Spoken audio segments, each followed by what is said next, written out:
सुहेल आफरीदी साहब जो इंतखाब इमरान खान साहब का फ्रंट लाइन के सिपाही हैं, पंजाब के दौरे के बाद वो सिंध के दौरे पर हैं और हैरत अंगेज़ मंज़र वो था जब हमने सईद गनी साहब को देखा कि वो हार पहना रहे थे और उनका इस्तकबाल कर रहे थे पाकिस्तान तहरीक इंसाफ की एक सरकर्दा शख्सियत का। आपसे मैंने ये जाना था कि जब वो पंजाब के बाद सिंध जाएंगे तो उनका इस्तकबाल कैसे होगा। अब इस्तकबाल आपके सामने क्या समझते हैं आप? पाकिस्तान पीपल्स पार्टी ने सिर्फ रस्मी तौर पर नून लीग से हट के एक पॉलिसी इख्तियार की है, इसकी जड़ में कुछ है?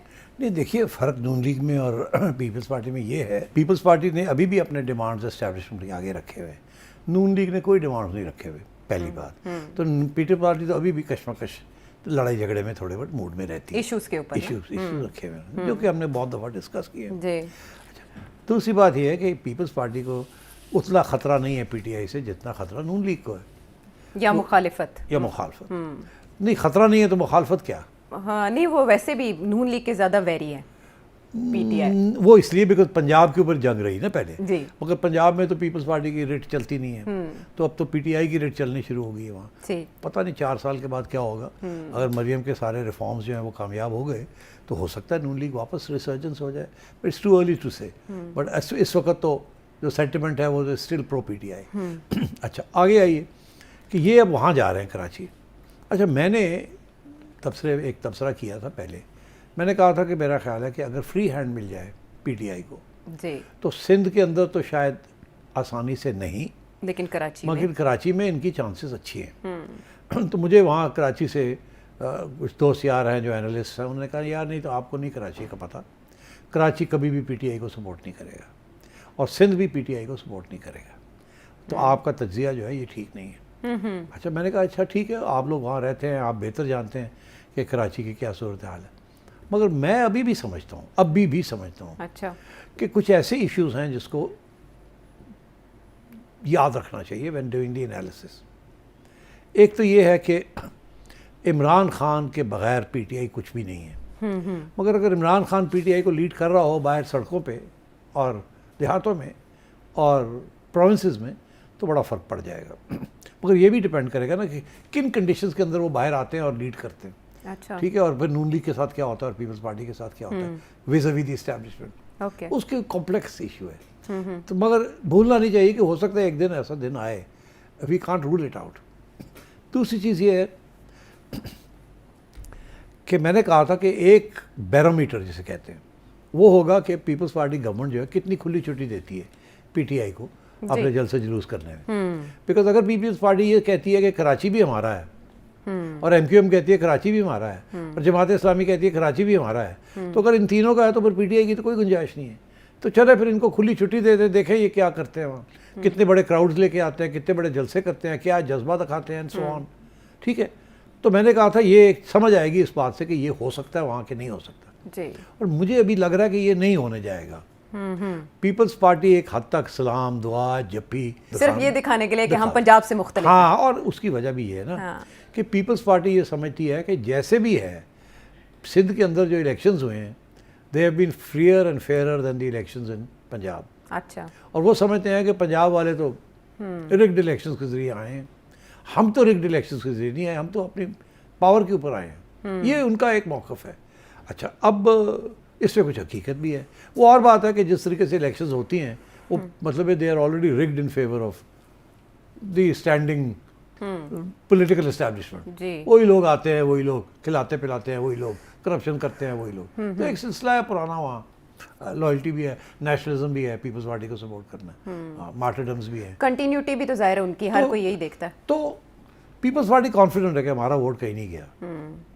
तो अगर इमरान खान आके कर भी लेता है तो कराची पे क्या है, अब पीपल्स पार्टी कहती है कि 1/3 वोट कराची का पीपल्स पार्टी का है, ये अब क्लेम करते हैं। मगर वो भी क्लेम करते हैं, जमात भी क्लेम करती है, एमक्यूएम वाले भी जो मुख्तलिफ हैं वो भी क्लेम करते हैं कि 4-5 सीटें साड़ियाँ ने, वो कहता है 4-5 साड़ियाँ ने, वो कहता है 4-5 साड़ियाँ ने, एंड सो 17-18 सीटें निकल आती हैं इसी तरीके के साथ, और प्रोविंशियल ज़्यादा हो जाती हैं। तो मैं ये समझ रहा हूँ कि if the PTI gets a jalsa at the मज़ार कायद आज़म, अच्छा, और वहाँ ये लाख बंदा इकट्ठा कर देते हैं, 50,000 भी इकट्ठा कर लेते हैं और डाट जज्बे के साथ बातें होती हैं, तो इसका बहुत बड़ा इम्पैक्ट होगा।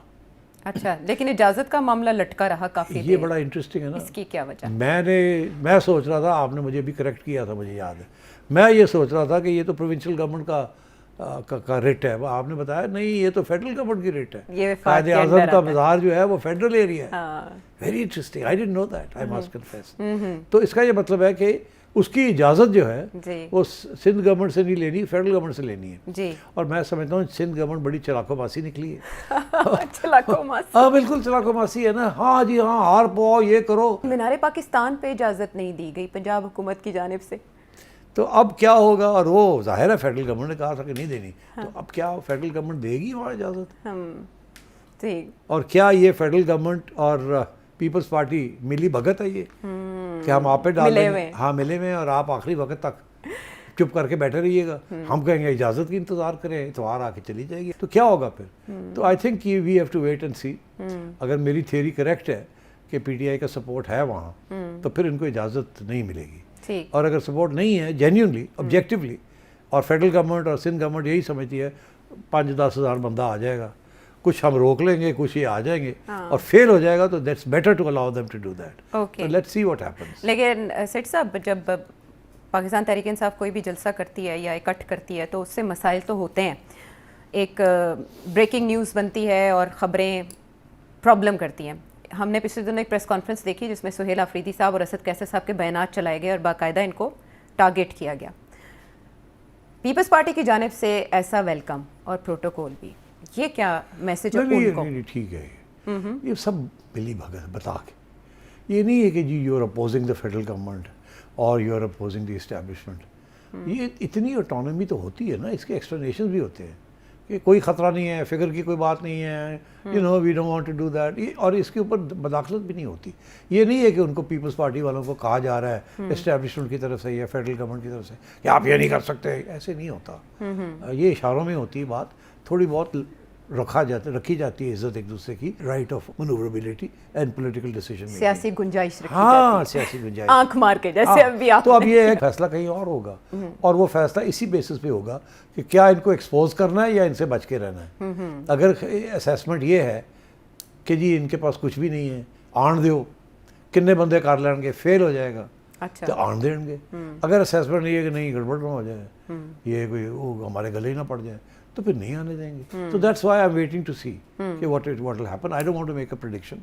मेरे पास वो फैक्ट्स एंड फिगर्स नहीं है जो कि या कराची वालों के पास हैं या फेडरल गवर्नमेंट के पास है या एजेंसियों के पास है या पीपल्स पार्टी सिंध को लेके और कराची को लेके आप कह रहे हैं। तो सेठ साहब, सुहेल अफरीदी साहब सिंध के विजिट के बाद अब बलूचिस्तान का भी इरादा रखते हैं, दूसरी तरफ हम महमूदा चकजई साहब को देख रहे हैं कि वो अब रेजिस्टेंस की तरफ आ गए। उनके बयानात भी बता रहे हैं और उनके विजिट भी बता रहे हैं, उनका लाहौर आना, मुलाकातें करना और बयानात। 8 फरवरी को पाकिस्तान तहरीक इंसाफ बड़ा एहतजाज कर पाएगी। सुहेल अफरीदी साहब की एक्टिविटी को देखें और महमूदा चकजई साहब के बयानात को देखिए। ये जो सारा कुछ हो रहा है इसी की तैयारी हो रही है कि अगर हम ये कामयाब हो जाते हैं लाहौर में भी हलचल करनी और कराची में भी, तो फिर तो, और पेशावर में तो इशू कोई नहीं है, तो फिर ये है कि हम करेंगे। और अगर यहाँ कामयाब नहीं होते तो फिर सोचना पड़ेगा कि इंस्टेड ऑफ कॉलिंग ऑफ कि नहीं करते, करें और फेल हो जाए, इज़ वर्स। आप किसी न किसी एक्सक्यूज से कॉल ऑफ कर दें जी कि हमने फेडरल गवर्नमेंट के साथ बात की है, ये हो गया वो हो गया, सिर्फ वहाँ करेंगे ये करेंगे, या तो ये या ये कि करें और फेल हो जाए। तो ये सारा कुछ सोचना पड़ेगा, क्योंकि देखिए खुली छुट्टी इनको नहीं मिलनी।